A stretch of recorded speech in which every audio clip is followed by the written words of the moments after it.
নবী করিম সাল্লাল্লাহু আলাইহি ওয়াসাল্লাম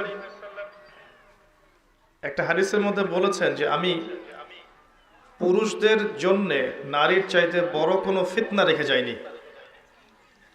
আমি পুরুষদের জন্য মহিলাদের চাইতে বড় কোনো ফিতনা রেখে গেলাম না পৃথিবী থেকে। তিনি এটাও বলেছেন একটা হাদিসের মধ্যে যে বনু ইসরাইল যারা ছিল তাদের সমাজের মধ্যে প্রথম ফিতনা নারীদের মাধ্যমেই সৃষ্টি হয়েছিল।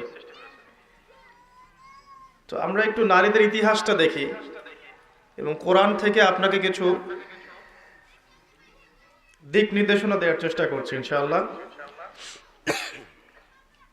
সর্বপ্রথম আল্লাহ পাক যে আদম সন্তানকে সৃষ্টি করেছেন তিনি নারী ছিলেন না, তিনি পুরুষ ছিলেন। আল্লাহ রাব্বুল আলামিন সর্বপ্রথম সৃষ্টি করেছেন আদম আলাইহিস সালামকে, এবং আদম আলাইহিস সালাম থেকে আল্লাহ পাক হাওয়া আলাইহিস সালামকে সৃষ্টি করেছেন। তাহলে বুঝতে পারছি আমরা যে নারী পুরুষের একটা অংশ। একটা বর্ণনায় পাওয়া যায় যে আদম আলাইহিস সালামের বুকের বা পাঁজরের হাড় থেকে হাওয়া আলাইহিস সালামকে সৃষ্টি করা হয়েছে।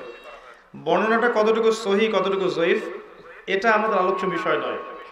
বিষয়টা হচ্ছে যে মহিলাদেরকে আল্লাহ পাক পুরুষের মধ্য থেকে সৃষ্টি করেছেন। এর উদ্দেশ্য হচ্ছে পুরুষের পথ চলার এই যে সংগ্রাম, এখানে নারীরা সহযোদ্ধা হিসাবে কাজ করবে। নবী সাল্লাল্লাহু আলাইহি ওয়াসাল্লাম এটাও বলেছেন একটা হাদিসে যে তাদেরকে বক্র হাড় দিয়ে তৈরি করা হয়েছে, বাঁকা হাড় দিয়ে। তো এই হাড়টাকে তুমি যদি জোর করতে চাও তাহলে ভেঙে যাবে, জোর করে সোজা করতে চাইলে ভেঙে যাবে, আর ওই অবস্থায় ছেড়ে দিলে হাড় বাঁকাই থেকে যাবে। উত্তম নসিহতের মধ্য দিয়ে, সবরের মধ্য দিয়ে নারীদের সাথে আচরণ করতে বলা হয়েছে, কিন্তু কাজটা অনেক কঠিন।